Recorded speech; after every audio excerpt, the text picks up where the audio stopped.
Time is life. If you waste your time, you waste your life. If you master your time, you master your life. What is time? Time is what we don't have much of when we're running for a plane. It's what we frantically try to save so we can waste it. It's being born and dying. We measure time in hours, days, months, and years. We live in a world of clocks. Good morning. The time is 6:15 a.m. Clock tells us when to get up, when to go to work, when to stop work, when to eat, when to go to bed. We tell time by cuckoos, by calendars, by candles, by celebrating in funny hats. We remember time with albums, with old ticket stubs, with antiques, with college colors, with classic cars, with ceremonies. Some people kill time, some call time, some serve time, some beat time, some try to turn back time.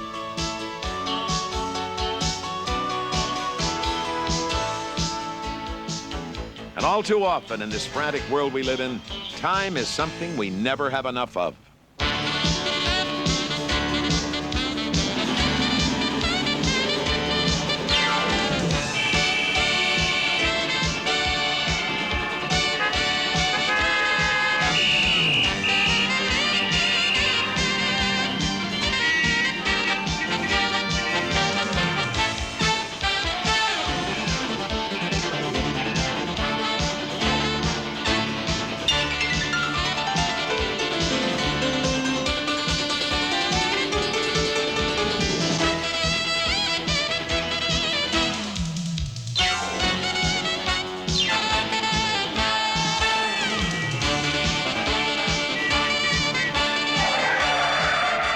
Time?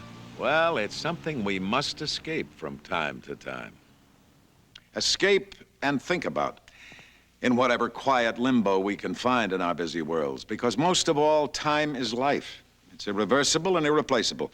To waste your time is to waste your life. There's no such thing as a lack of time. However we spend it, it goes on at the same pace. We each have 168 hours to live per week. No more, no less. The difference between us, whether we control our life or it controls us, whether we control our job or it controls us. The differences lie in the effective use of those 168 hours, week in, week out. And just as our lives have time limits, so does this film. We've got 26 minutes left to browse through this book together. Why? To get you to buy a few simple but powerful ideas that'll help you get control of your time and your life. The author of this book and our ideas, Alan Lakein, an internationally recognized specialist in time management. Lakein, a Harvard MBA, is no time and motion man. He writes about effective use of time, not efficient use of time. As a consultant and teacher, he's worked with worldwide clients such as AT&T, IBM, Xerox, and governments at all levels. And now, as we browse through his book together, Lakein is going to work with you. And who should be more concerned with the time of your life than you? Of course I'm concerned about the time in my life, but I can't do anything about it. My boss, my staff, my family, they control my time. I don't. There's a new crisis every 10 minutes. I can't possibly control my time. I'm always a day behind. There's just too much to do and not enough time to do it in. Okay, I'll do it. If I could just do this, you'd better believe my time problems would be solved. I plan my day right down to the last minute. Then someone keeps me waiting a half an hour. Who's got time to think about time? I've got too much to think about already. I really want to be an artist. That's how I want to spend my time. And after 8 hours of this, who can paint? I'm 46 years old. What the devil's happened to my life? I spend it shaving, commuting, going to meetings, working overtime. Then I start all over again. There's no doubt about it. Life is full of time robbers. And life is full of time conflicts. Your business gets in the way of your pleasure. Your manager has one idea of how you should spend your time, and you have another. What we're going to attempt to do is pull a few good ideas out of this book that will help you resolve these conflicts, help you start thinking about the time of your life. Not just in minutes and hours, but in what you want out of life, what you want out of your job. Idea number one. List your goals and set priorities. Now, you all know the value of this, and you've all probably done it, but when? Last month, last year? You change, your world changes, your goals change.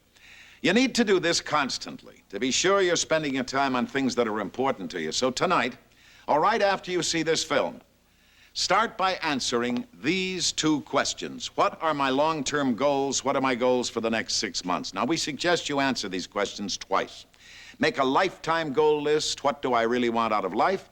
And then make a work goals list, what do I really want out of my job? In this film, we'll be talking mostly about your time problems as they relate to your work. But the ideas that solve job time problems also solve your problems away from work. When you make your list, let your imagination run rampant. Stay loose, write fast, be intuitive. Go for quantity, not quality. Now, your lists are written on paper, remember, not carved in marble. And you're not stuck with doing what you write down. You decide what you do and what you don't do. The next step is as simple as ABC. You have to pick the priorities. Here's where the quality comes in. A is for items of high value to you. Sell 50% of prospects. Now, that's got to be an A. Go 20% over sales quota. Another A. Now, B is for items of medium value. How about improve relations with the boss? That's got to be a strong B. C is for items of low value. Now, I don't think they're going to give you a new car, do you? All right, so let's call that a C. Now what you got to do is select the very best A. You're going to call it A1. Go 20% over sales quota. And then you find your A2 and so on. Now, once you've done that, you've got to make another list because you can't do a goal. So for your A1, go 20% over sales quota or whatever your goal is. List the activities that'll help you achieve that goal. And whenever you make a list of either activities or goals, set priorities. Make sure you pinpoint the really important elements of your job or your life. Idea number one. List your goals, set priorities. A simple but powerful idea. If you do this regularly, you've taken a giant step toward getting control of your time. You're now ready to run your job and your life instead of letting them run you. You've got a plan, but a plan, like any tool, is valuable only if it's used, and used every day, which means we're ready for idea number two. Make a daily to-do list. Alan Lakin writes that a daily to-do list is a common denominator of most successful people. They've set their goals, they've set their priorities. Now they make a daily to-do list to be certain they're moving steadily toward those goals, not just filling hours. Like this bank manager, you should remake or update that list daily, routinely, at the same time every day. The best time to do this is in the morning, or just before you go home. But again, every day, and at the same time every day. And don't make the mistake our friend here is making. Have one list instead of lots of loose scraps of paper. It's too confusing, and it can be very time-consuming. Always keep your to-do list in sight while you're working, preferably in its own special place or in its own special book. And don't forget to take it with you when you leave the office. You'll have it handy to jot down new appointments or commitments. Any kind of list will do. Any style, any size. Printed form, your own form. Just so it works for you. And it will work for you, whatever you do.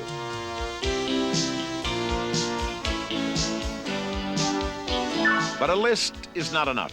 Again, you must set priorities for that list by the ABC system. Repeat, unless you set priorities, your to-do list won't really help you with your time problems. Color code the list if you like, but don't get too organized. The idea is to do the things you really want and need to do, not to spend all your time making lists. Beware of becoming a time nut like this fellow, that overly organized person who can't make a move that isn't scheduled. He's so busy being well organized and organizing other people, he's often blind to change, or new opportunities, or needs of others. But don't be too casual and try to keep your list in your head. 11 o'clock. I know I'm supposed to do something at 11 o'clock.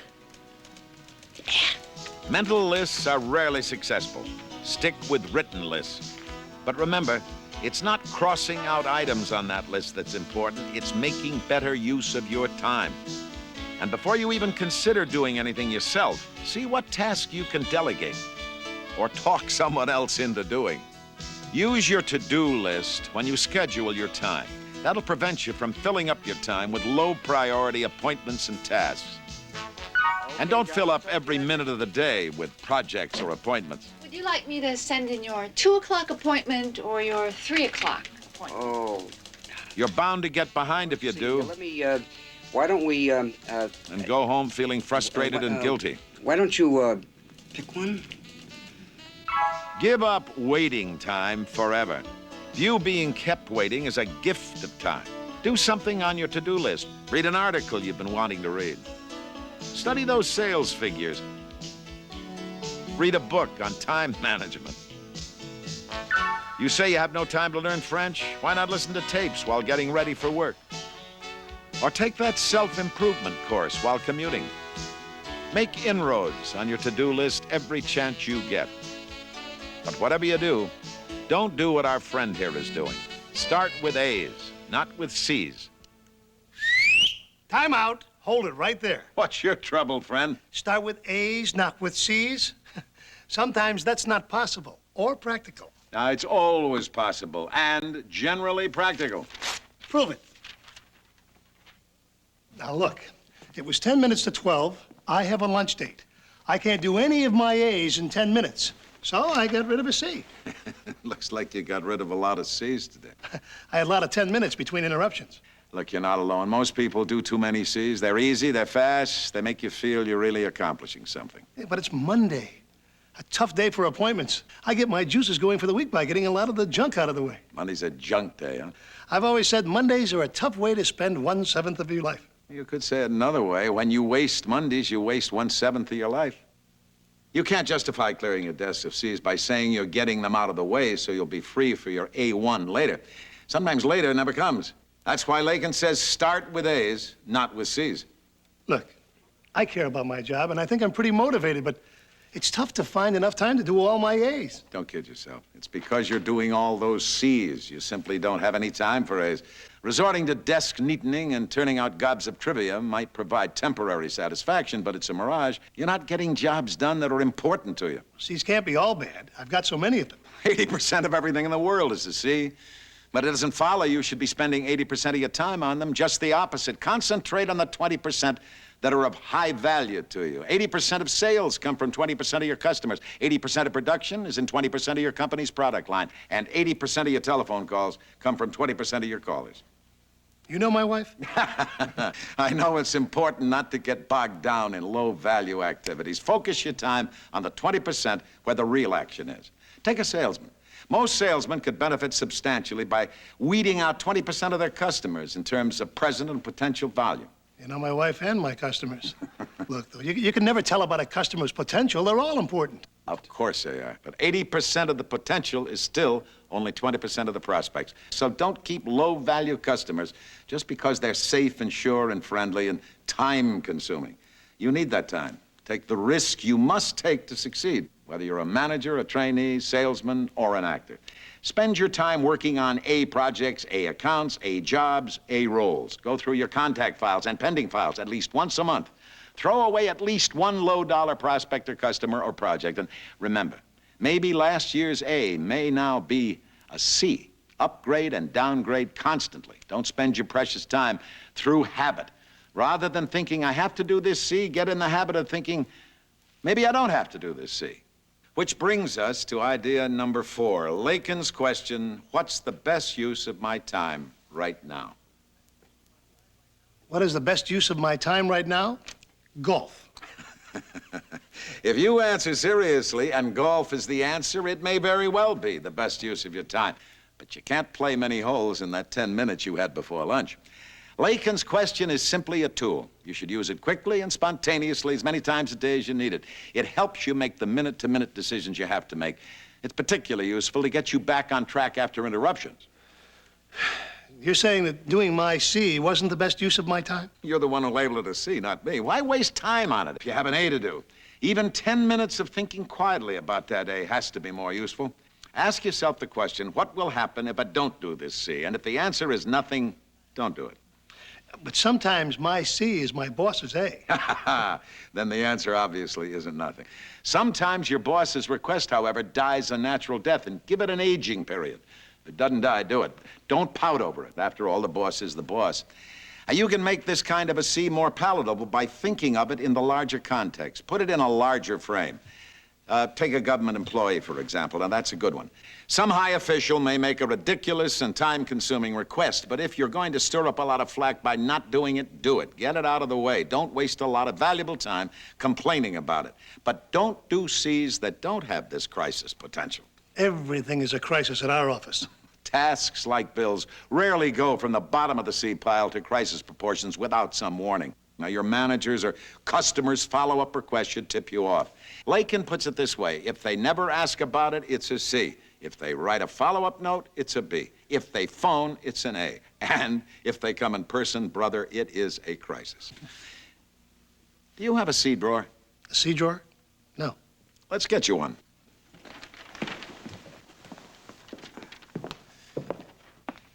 Now, suppose you're starting your day. Now, every morning when you sort your mail, make an A stack, a B stack, and a C stack. All right, now resort your B's, decide whether they're A's or C's. Then take your A stack and put it in a handy spot, an A spot.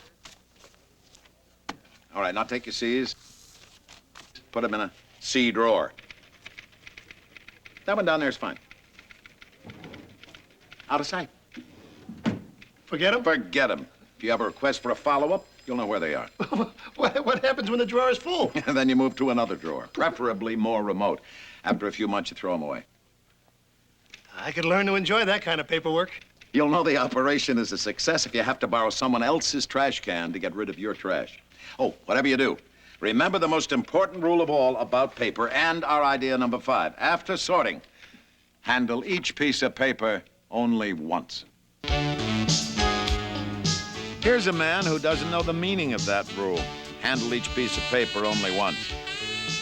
Oh, yes, he's a little exaggerated, but not all that much. He is on every mailing list, subscribes to every possible newspaper and trade publication, a true victim of information overload. Every morning, he stacks and restacks his paper and mail. When he goes home or on a trip, he stuffs them all into an attaché case. When he comes back, he stacks and restacks them again. He's a paper shuffler. Have you been a paper shuffler lately? If that man lived by this rule, how much more productive and calm his life would be.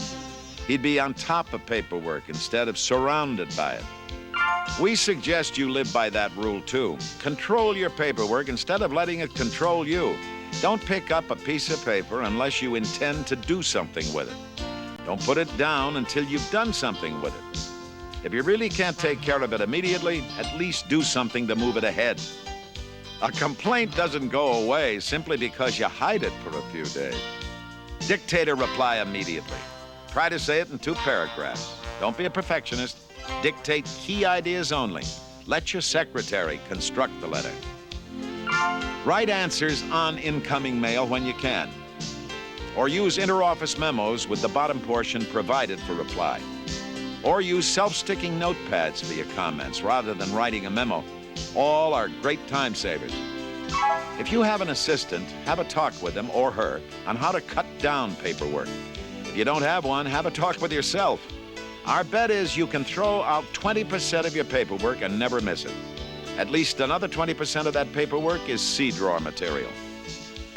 Throw out junk mail. If you really want to read it, accumulate a whole week's worth before you review it. Have a separate pile for background reading. Read it only when time permits. Read smarter, not faster. And read books like you read newspapers. Only read the chapter if the headline really interests you. Have mail routed directly to subordinates or others when appropriate. Get off mailing lists. Cancel subscriptions that are useless. Quit organizations that send you too much mail. Pick up the telephone and resolve a question right away. Decide anything you can right away. Okay, let's do it. Which leads to a very crucial Lakin rule. Do it now. You know, procrastination could be the subject of an entire book or film. It's a universal problem for all of us. For now, let's just say this about our idea number 6. Do it now. Consider the real price of delay when you put something off. The problem often escalates, gives you unnecessary moments of anguish. You feel guilty, your anxiety increases every time you think about it. You don't sleep well. Is procrastination really worth the pain? Huh? You say you work well under pressure. Well, what if you leave just 2 days to do a big project and then get the flu? It's a lousy excuse if you've had 6 months to do the job. And working overtime on a crash program leads to physical and mental fatigue. Hours may be lost solving a problem that a clear mind could solve in seconds. You waste precious time hating yourself, swearing you'll never put off again. It just makes more sense to give yourself a little more lead time before the deadline. You'll be more relaxed and better control of your time and your life. I'm back. Do it now, you say. Now, what if you ask yourself Lakin's question, what is the best use of my time right now? And you answer, do an A1. Then you have to ask yourself another question. Do I have 45 hours to spare today? You're talking about what Lakin calls an overwhelming A. The reason most people put off things that are really important to them is they seem overwhelming. They haven't enough time to tackle the big jobs, or they're too tired. Or you're interrupted all the time. That's right. Well, in that case, try the Swiss cheese technique. Now, look at your overwhelming problem. Analyze it. Then, poke some holes in it. Now, Lakin calls these holes instant tasks. Something that might require just 5 minutes of your time, but that pokes a hole in your overwhelming task. That's where the Swiss cheese comes in. That's right. Now, you could have used that 10 minutes before lunch to work on your A1 instead of doing that C. For instance, suppose you're tackling a budget problem. An instant task could be to get a copy of last year's budget, or deciding who you need to contact, or obtaining the files you need, or arranging a meeting to discuss the budget. Just do something, anything, that moves along that A1. Take lots of little bites. Exactly. And you know, you probably find out the job isn't quite as difficult or as overwhelming as you thought at first, and you'll suddenly have a little momentum and then block out some of the big chunks of time and finish it. Start now. Yeah, well, what if my manager or a customer wants to see me in my big chunk, or telephones? Well, sometimes, of course, you have no choice. You'll know when that is. But don't always do other people's A's at the expense of your own. Learn to say no. Logically look for compromises. Encourage demanding customers to go directly to the service department. Tell them their requests will be handled with greater speed there. But you know, if you are interrupted, don't let it throw you. When that phone rings, instead of getting angry because someone's taking you from your A1, say, that's my job calling. Now, with that kind of attitude, you'll be able to pick up your train of thought right where you left off. Well, so long. Time for that lunch date? No, the meter's running at an overwhelming A. Do we expect our friend or you to remember everything we've talked about? Certainly not. We'll settle for far less. We want you to be more aware of your time and how you use it. Time is your most valuable resource. Treat it that way. And we want you to remember these 6 simple but powerful ideas. List goals, set priorities. That's the big one. List your goals, set your priorities. Have a daily to-do list. Start with A's, not with C's. And ask Lakin's question often. What is the best use of my time right now? Handle each piece of paper only once. And finally, do it now. They can all be summed up. Work smarter, not harder. What's in it for you if you really work at following these suggestions? Well, you'll find yourself working less hard, doing more, ultimately earning more, enjoying yourself more, being less uptight. You'll be able to cope with the time robbers of your life. You'll find you really do have more time for your family, time to relax, time to do all those things you've always wanted to do, time to live. So we're back where we started. What is time? Time is life. Live your life. Don't just spend it. This is no open sesame, but it does work if you work at it. The alternatives, I'm sorry, you no longer have time for those alternatives. If you waste an hour, a day, a year, you're wasting your life. If you're spending your time complaining about what might have been, what should have been, you're wasting your life. If you're spending your time blaming others, goofing off, putting off, saying it's too late for you, you're wasting your life. Don't do it. Live. Remember, we each have 168 hours to live in a week, 24 hours a day, no matter how old we are. Live each one of those hours. Get control of your time and your life.